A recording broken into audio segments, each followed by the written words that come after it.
Hello everyone, welcome back to my channel. स्क्रिनमा हजुरहरूले preview video हेरिसक्नु भएको छ र अहिले टिकटकमा यो सङमा फोटोबिट ट्रान्जेक्सन एकदमै ट्रेनिङमा रहेको छ। सो आज म हजुरहरूलाई यस भिडियो अन्तर्गत रहेर यस्तो टाइपको भिडियो कसरी बनाउने सम्पूर्ण जानकारी लिएर आइरहेको छु। सो भिडियोलाई बिचमा स्किप नगरिकन अन्तिमसम्म हेरिदिनु होला।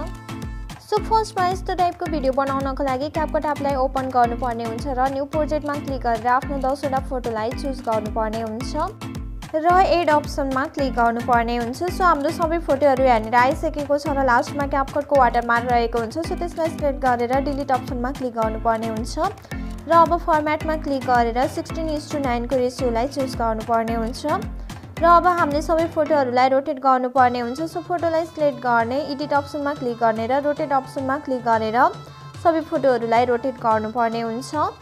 सो यसरी नै मैले सबै फोटोहरूलाई रोटेट गरि पनि सकेँ। हजुरहरूले पनि सबै फोटोहरूलाई रोटेट गर्नुहोला।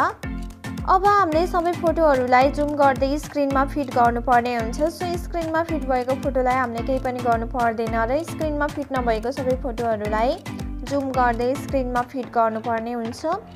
सो मैले आफ्नो सबै फोटोहरूलाई जुम गर्दै स्क्रिनमा फिट गरि पनि सकेँ। हजुरहरूले पनि यसरी नै सबै फोटोहरूलाई स्क्रिनमा फिट गर्नुहोला।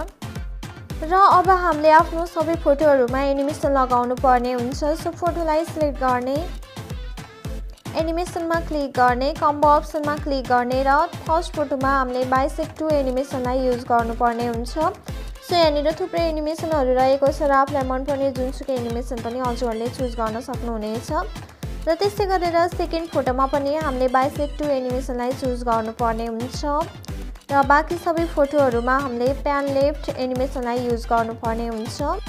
सो यसरी हजुरहरूले फोटोलाई सिलेक्ट गर्दै एनिमेसनलाई चुज गर्नुपर्ने हुन्छ र मैले आफ्नो सबै फोटोहरूमा एनिमेसनलाई लगाइ पनि सकेँ। यसरी नै हजुरहरूले पनि फर्स्टको 2वटा फोटोमा बाइसेक्ट 2 एनिमेसन र बाँकी सबै फोटोहरूमा प्यान लेफ्ट एनिमेसनलाई युज गर्नुपर्ने हुन्छ।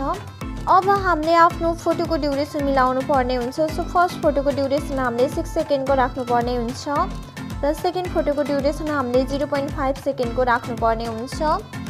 त्यस्तै गरेर अब बाँकी सबै फोटोहरूको ड्युरेसन हामीले 0.4 सेकेन्डको राख्नुपर्ने हुन्छ। सो मैले आफ्नो सबै फोटोहरूको ड्युरेसन मिलाइ पनि सकेँ। हजुरहरूले पनि फर्स्ट फोटोको ड्युरेसन 6 सेकेन्ड, सेकेन्ड फोटोको ड्युरेसन 0.5 सेकेन्ड र बाँकी सबै फोटोहरूको ड्युरेसन 0.4 सेकेन्ड राखेर मिलाउनु होला।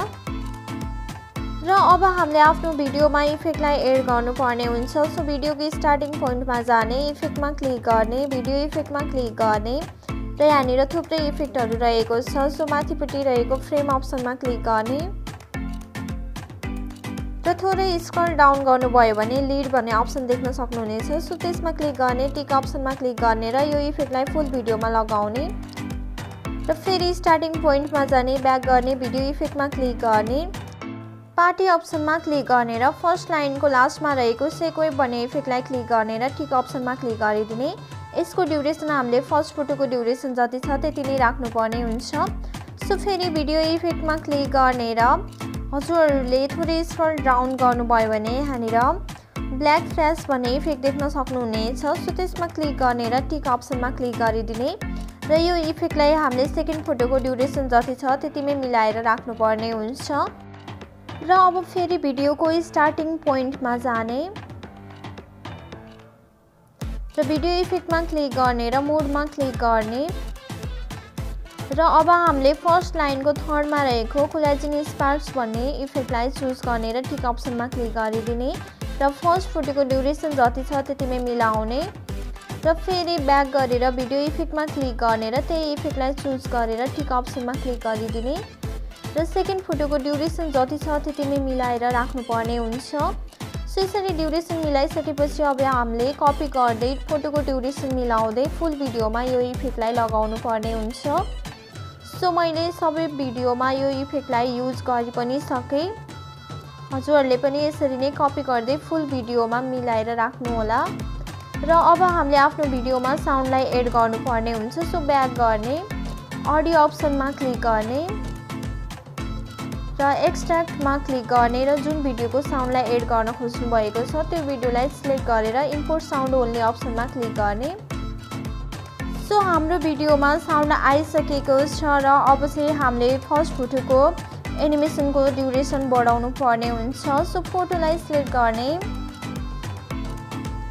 एनिमेसनमा क्लिक गर्ने, कम्बो अप्सनमा क्लिक गर्ने र यो एनिमेसनको साइजलाई फुल गरेर टिक अप्सनमा क्लिक गरिदिने। र अब चाहिँ हामीले साउन्डमा भएको एक्स्ट्रा पार्टलाई स्प्लिट गरेर डिलिट गर्नुपर्ने हुन्छ। सो त्यसको लागि साउन्डलाई सिलेक्ट गर्ने, स्प्लिट गर्ने र नचाहिने पार्टलाई सिलेक्ट गरेर डिलिट अप्सनमा क्लिक गरिदिने। सो अब चाहिँ हाम्रो यो भिडियोलाई ग्यालेरीमा सेभ गर्नको लागि माथि रहेको एरो अप्सनमा क्लिक गर्ने र यहाँनिर थोरै टाइम लाग्छ र हाम्रो भिडियो चाहिँ ग्यालेरीमा सेभ हुन्छ र लास्टमा डन अप्सनमा क्लिक गरिदिने।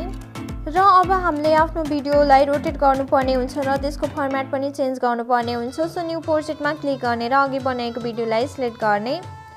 सो अब चाहिँ हामीले फर्मेटमा क्लिक गरेर 9:16 को रेसियोलाई चुज गर्नुपर्ने हुन्छ र भिडियोको लास्टमा क्यापकटको वाटरमार्क रहेको छ। सो त्यसलाई सिलेक्ट गरेर डिलिट अप्सनमा क्लिक गरिदिने र अब चाहिँ भिडियोलाई सिलेक्ट गरेर एडिट अप्सनमा क्लिक गर्ने र रोटेट अप्सनमा क्लिक गरेर भिडियोलाई रोटेट गर्नुपर्ने हुन्छ। सो हाम्रो भिडियो चाहिँ रेडी भइसकेको छ र अब हामीले यो भिडियोलाई ग्यालेरीमा सेभ गर्नको लागि माथि रहेको एरो अप्सनमा क्लिक गर्नुपर्ने हुन्छ। सो यहाँनिर थोरै टाइम लाग्छ र हाम्रो भिडियो चाहिँ ग्यालेरीमा सेभ हुन्छ र लास्टमा हामीले डन अप्सनमा क्लिक गर्नुपर्ने हुन्छ। सो आजको लागि यति नै। भिडियो कस्तो लाग्यो कमेन्ट बक्समा कमेन्ट गर्नुहोला र आगामी दिनमा यस्तै खालको भिडियो एडिटिङ हेर्न चाहनुहुन्छ भने च्यानललाई सब्स्क्राइब गर्नुभएको छैन भने च्यानललाई सब्स्क्राइब गरी नजिकै रहेको बेल आइकनलाई पनि प्रेस गरिदिनु होला। Thank you so much. Bye bye, see you.